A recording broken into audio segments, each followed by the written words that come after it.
রমজানের ইফতারের টেবিলের পাকোড়া মানে আলাদা আনন্দ, তাই না? প্রতিদিনের চেনা বেগুনির বাহিরে আজ একটু ভিন্ন কিছু সহজলভ্য পেঁপে দিয়ে তৈরি করেছি এই ইউনিক পাকোড়া। ইফতারের টেবিলে এনে দেবে একদম নতুন একটা নান্দনিক ছোঁয়া। স্বাদের কথা যদি বলি, একদম অসাধারণ।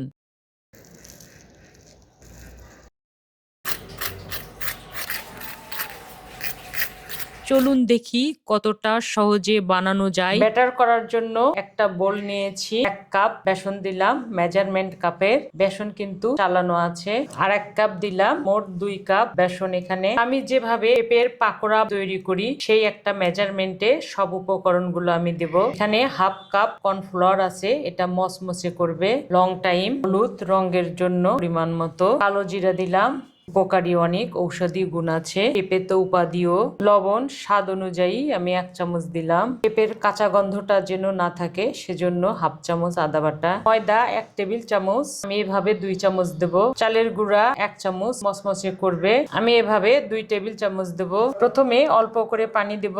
হাত দিয়ে আমি ভালোভাবে সমস্ত মিশ্রণ পানির সঙ্গে ভালোভাবে মিশিয়ে নেব। ময়দাটা এখানে দিয়েছি ব্যাটারটাকে আঠালো ভাব করার জন্য। পেঁপের পাকোড়াটা চুবাবো, তখন গায়ে লেগে থাকবে, পড়ে যাবে না। আর একটু পানি দেব। অল্প অল্প পানি দিয়ে আমি ব্যাটারটা তৈরি করব। ভাবে সবকিছু একদম এভাবে মথে নেব যেন দানা দানা না থাকে। আমি সুন্দরভাবে সব উপকরণগুলো মিশিয়ে নিয়েছি। আধ ঘন্টা থেকে 1 ঘন্টার মতো রেস্টে দিলাম সব উপকরণ অ্যাক্টিভ হওয়ার জন্য, মোলায়েম হওয়ার জন্য। ফিরে এলাম 1 ঘন্টা পরে। এখন দেখব কতটা স্মুথ হয়েছে, সুন্দর স্মুথ হয়েছে, মোলায়েম হয়েছে। আর একটু পানি লাগবে, একটু ঘন ঘন মনে হচ্ছে, অল্প করে দিলাম। ভালোভাবে মিশিয়ে নেব। আমি সুন্দরভাবে মিশিয়ে নিয়েছি। এখন আঙ্গুল দিয়ে দেখাচ্ছি এরকম ঘনত্ব রাখবো এই ব্যাটারটা।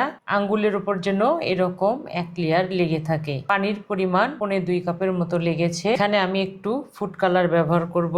এখানে সামান্য একটু ফুড কালার দিচ্ছি, জাফরান রং আর লিকুইড ইয়েলো কালার থাকে সেটা দিয়েছি, এটা অপশনাল। ভালোভাবে মিশিয়ে নেব। ব্যাটারটা রেডি হয়ে গেছে। আর 2টা উপকরণ দেব। এখন আমি পেঁপেটা রেডি করে নেব। আজকের পেঁপের চপের জন্য এরকম একটা আমি লম্বা পেঁপে নিয়েছি। আপনারা চাইলে যে কোনো রকম সাইজের পেঁপে নিতে পারেন। এখন আমি পেঁপেটা ছিলে নেব। পেঁপেটা আমি সুন্দরভাবে ছিলে নিয়েছি, কোথাও কিন্তু সবুজ অংশ নেই।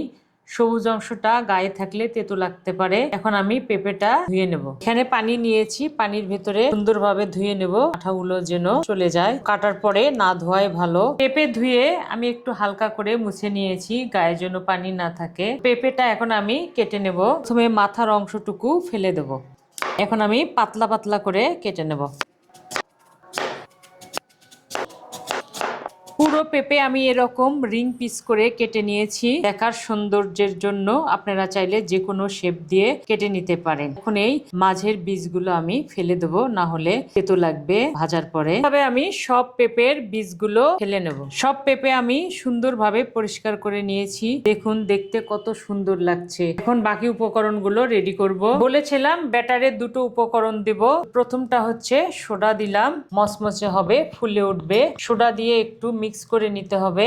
আমি 1 চা চামচের 4 ভাগের 1 ভাগ দিয়েছি, পরিমাণ মতো। একটি উপকরণ 1 টেবিল চামচ সাদা তেল দিলাম। তেল দিলে পরে ভাজার পরে গ্লেজি হবে, মচমচেটা ধরে রাখবে, তেলটা বেশি সোক করবে না। ভালোভাবে আমি মিশিয়ে নেব 1 থেকে 2 মিনিটের মতো। এটা রেডি হয়ে গেছে। এখন আমি পেঁপের পাকোড়াগুলো ভেজে নেব। ভাজার জন্য আমি মিডিয়াম হিটে তেল গরম করে নিয়েছি। হাত দিয়ে এভাবে দেখবো যে হাতে তাপ লাগছে, তখন মনে করব তেলটা একদম পারফেক্ট হয়েছে ভাজার জন্য। পেঁপের রিংগুলো আমি নিয়ে নিচ্ছি ভাজার জন্য। 2-3টে একবারে দিয়ে দিলাম ভাজার সুবিধার জন্য। এভাবে একটু অপেক্ষা করে এভাবে দিয়ে দেব। আমি 4টে করে ভেজে নেব। 1 পিঠ হয়ে গেছে যেগুলো, সেগুলো উল্টিয়ে দেব, নাহলে বেশি লাল হয়ে যাবে। এখন ডার্ক কালার না আসা পর্যন্ত আমি উল্টিয়ে পাল্টিয়ে ভেজে নেব। হয়ে গেছে, দেখুন কত সুন্দর হয়েছে, একটু ইউনিক লাগছে। এভাবে আমি সব পেঁপের পাকোড়াগুলো ভেজে নেব। দেখতে পেলেন তো কত সহজে পেঁপের এই লোভনীয় পাকোড়া তৈরি করলাম, যা দেখতে একদম নান্দনিকতার ছোঁয়া এনে দেবে টেবিলে। তো এইভাবে তৈরি করবেন। রমজান মাসে আমাদের যে কোনো পাকোড়া চাই। আপনারা যদি এই সহজ পাকোড়া অল্প সময়ে তৈরি করেন, আশা করি ছোট বড় সবাই একদম তৃপ্তি করে খাবে। আজ এ পর্যন্ত, ইনশাল্লাহ আবার দেখা হবে রমজানের কোনো নতুন রেসিপি নিয়ে। ভালো খান, সুস্থ থাকুন, আল্লাহ হাফেজ।